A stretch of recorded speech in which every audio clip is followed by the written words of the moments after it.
களமேட்டு நாங்க மெட்டு கட்டி பாடும் பாட்டு எங்க சந்தோஷத்தை போட்டு நம்ம இயேசு சாமி பிறந்ததை கேட்டு. களமேட்டு நாங்க மெட்டு கட்டி பாடும் பாட்டு எங்க சந்தோஷத்தை போட்டு எங்க இயேசு சாமி பிறந்ததை கேட்டு. வழி தெரியாம கண்மூடி வந்திருந்தோம், விழி திறக்காம பாதமாத்தி நடந்தோம். வழி தெரியாம கண்மூடி வந்திருந்தோம், விழி திறக்காம பாதமாத்தி நடந்தோம். எங்க வாழ்க்கைய ரட்சிக்க வந்த இயேசுவே, புது வெளிச்சத்தை கொண்ட எங்க ரசாவே. எங்க வாழ்க்கைய ரட்சிக்க வந்த இயேசுவே, புது வெளிச்சத்தை கொண்ட எங்க ரசாவே. அன்பு கிடைச்சிருக்கு, கூட சமாதானம் உதிச்சிருக்கு, எங்க இயேசு மறந்து விருதுக்கிறார், வாழ்வு கிடைச்சிருக்கு. அன்பு கிடைச்சிருக்கு, கூட சமாதானம் பிறந்திருக்கு, எங்க இயேசு மண்ணில் பிறந்ததினால் நித்திய வாழ்வு பிறந்திருக்கு. அடிங்கடமேலும் தாளம் விழா வந்திருக்கு, சந்தோஷமா வாழ்த்தி பாட மேட அமைஞ்சிருக்கு.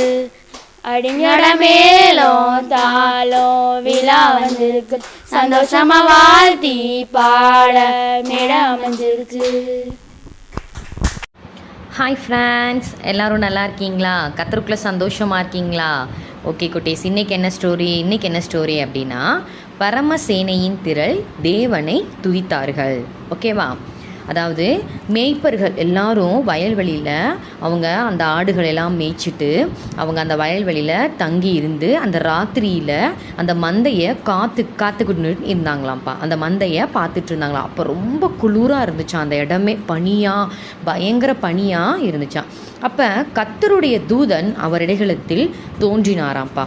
உடனே இந்த கர்த்தருடைய மகிமை அவர்களை சுற்றிலும் பிரகாசிச்சதான். அப்போ இதை பார்த்த உடனே அந்த மேய்ப்பர்கள் எல்லாருமே பயந்துட்டாங்களாம். அப்போ தேவதூதன் அவர்களை நோக்கி, பயப்படாதிருங்கள், இதோ எல்லா ஜனத்துக்கும் மிகுந்த சந்தோஷத்தை உண்டாக்கும் நற்செய்தியை உங்களுக்கு அறிவிக்கிறேன் அப்படின்னு சொன்னாராம்ப்பா. அப்போ இன்று கர்த்தராகிய கிறிஸ்து என்னும் இரட்சகர் உங்களுக்கு தாவீதின் ஊரிலே பிறந்திருக்கிறார். பிள்ளையை துணிகளில் சுற்றி முன்னணியில் கிடத்தியிருக்க காண்பீர்கள், இதுவே உங்களுக்கு அடையாளம் அப்படின்னு சொன்னாங்களாம்ப்பா. உடனே பரமசேனையின் திரள் தோன்றி உன்னதத்தில் இருக்கிற தேவனுக்கு மகிமையும் பூமியிலே சமாதானமும் மனுஷர் மேல் பிரியமும் உண்டாவதாக என்று சொல்லி தேவனை துதித்தார்கள். உடனே இந்த மேய்ப்பர்கள் எல்லாமே என்ன சொல்கிறாங்க, தேவதூதன் நமக்கு அறிவிக்கப்பட்டதை நம்ம போய் பார்ப்போம் அப்படின்னு அந்த பிள்ளையை பார்க்கறதுக்காக எங்கே போகிறாங்க, பெத்லகேம் ஊருக்கு தீவிரமாக போகிறாங்க. அங்கே போய் மரியாளையும் யோசேப்பையும் முன்னணியிலே கிடத்தி இருக்கிற பிள்ளையையும் கண்டனர். உடனே மேய்ப்பர்கள் தேவனை கண்டு மகிமைப்படுத்தி துதித்து கொண்டு திரும்பி போனார்களாம்ப்பா. ஓகே குட்டீஸ், சூப்பர்.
என்னை பூசி காயங்கள் ஆற்றியே, திராட்சை ரசத்தால் என் உள்ளம் தேறி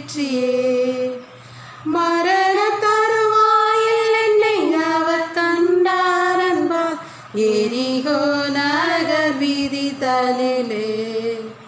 மரண தருவாயில் என்னை அவர் கண்டார் என்பார் எரிகோ நகர் வீதி தனிலே. எந்த நல்ல இயேசு என் சிந்தை நிறைந்தார், எந்த நல்ல இயேசு என் சிந்தை கவர்ந்தார், எந்த நல்ல இயேசு என் சிந்தை நிறைந்தார், என்றென்றும் என் சிந்தை நிறைந்தார். என்னை பூசி காயங்கள் ஆற்றியே, திராட்சை ரசத்தால் என் உள்ளம் தேற்றியே. மரண தருவாயில் என்னை அவர் கண்டார் என்பார் எரிகோ நகர் வீதி தனிலே. மரண தருவாயில் என்னை அவர் கண்டார் என்பார் எரிகோ நகர் வீதி தனிலே. எந்த நல்ல இயேசு என் சிந்தை நிறைந்தார், எந்த நல்ல இயேசு என் சிந்தை கவர்ந்தார், எந்த நல்ல இயேசு என் சிந்தை நிறைந்தார், என்றென்றும் என் சிந்தை நிறைந்தார். அலை உலகை படைத்தீரே, வானம் பூமி அதற்கு சாட்சியே. வார்த்தையாலே உலகை படைத்தீரே, வானம் பூமி அதற்கு சாட்சியே. உந்தனின் வார்த்தைகள் அதிசயம் அதிசயம், உந்தனின் வார்த்தைகள் அதிசயம் அதிசயம், வல்ல செயல்கள் ஆச்சரியமே. வார்த்தையாலே உலகை படைத்தீரே, வானம் பூமி அதற்கு சாட்சியே. மனசு கலங்கி தவிக்கும் போது உமது வார்த்தை போதும், இதயம் வழியால் துடிக்கும் போது உமது வார்த்தை போதும். எமது உள்ளம் மகிழ்ச்சியாய் துள்ளும், வார்த்தையாலே உலகை படைத்தீரே. கர்த்தராகிய கிறிஸ்து என்னும் இரட்சகர் பிறந்திருக்கிறார். தொழுவம் என்பது மிருகங்கள் வைக்கப்படுகிற இடம். இயேசுவை மரியாள் முன்னணியில் படுக்க வைக்கிறாள். இது கழுதைகளுக்கும் மற்ற மிருகங்களுக்கும் உணவு வைக்கிற இடமாகும். ஆனால் மரியாளும் யோசேப்பும் ஏன் இந்த மிருகங்களுடன் இங்கே இருக்கிறார்கள்? குழந்தை பிறப்பதற்கு ஏற்ற இடமா இது? இல்லை, ஒரு குழந்தை பிறப்பதற்கு ஏற்ற இடம் இதுவல்ல. என்றாலும் அவர்கள் இங்கே இருப்பதற்கு காரணம் என்ன தெரியுமா? ஒவ்வொருவரும் தங்கள் தங்கள் பெயரை பதிவு செய்வதற்காக தங்களுடைய பிறந்த ஊருக்கு வர வேண்டும் என்று ரோம ராஜாவான அகஸ்துராயன் ஒரு சட்டத்தை கொண்டு வந்தான். யோசேப்பின் பிறந்த ஊர் பெத்லகேம். எனவே பெயரை பதிவு செய்ய அவரும் மரியாளும் அங்கு வந்திருக்கிறார்கள். வந்து சேர்ந்தபோது தங்குவதற்கு அவர்களுக்கு இடமே கிடைக்கவில்லை. அதனால் அவர்கள் மிகுந்த இந்த மிருகங்களுடன் தங்க வேண்டியதாயிற்று. தங்கிய அதே நாளில் இயேசுவை மரியாள் பெற்றெடுத்தாள். இந்த இடத்தில் பிறந்திருந்தாலும் நீ இங்கே பார்க்கிறபடி அவர் நன்றாக இருக்கிறார். இயேசுவை காண வருகிற மேய்ப்பர்களை உன்னால் பார்க்க முடிகிறதா? இவர்கள் வயல்வெளியில் இரவு நேரத்தில் ஆடுகளை காத்து கொண்டிருக்கிறார்கள். அப்போது ஒரு பிரகாசமான ஒளி அவர்களை சுற்றி ஜொலித்தது. ஆம், அது ஒரு தேவதூதனே. மேய்ப்பர்கள் மிகவும் பயந்து போனார்கள். ஆனால் அந்த தேவதூதன், பயப்படாதிருங்கள், இதோ எல்லோ ஜனத்துக்கும் மிகுந்த சந்தோஷத்தை உண்டாக்கும் நற்செய்தியை உங்களுக்கு அறிவிக்கிறேன். இன்று கர்த்தராகிய கிறிஸ்து என்னும் இரட்சகர் உங்களுக்காக தாவீதின் ஊரிலே பிறந்திருக்கிறார். பிள்ளையை துணிகளில் சுற்றி முன்னணியில் கிடைத்திருக்க காண்பீர்கள். இதுவே உங்களுக்கு அடையாளம் என்று சொன்னார்.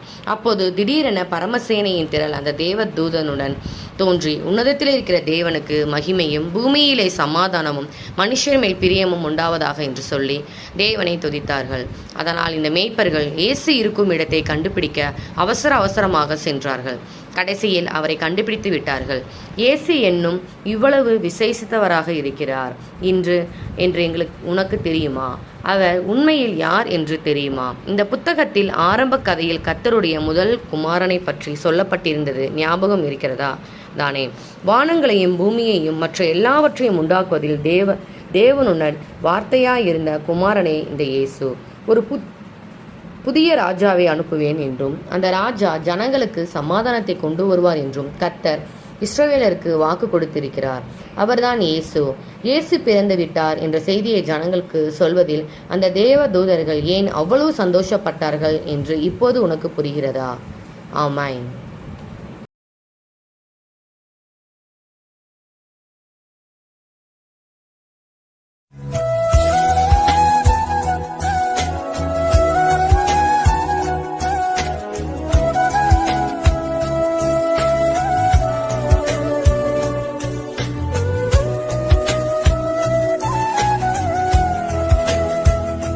ஜனங்களுக்கு கர்த்தராக இயேசு கிறிஸ்து உணவளிக்கிறார்.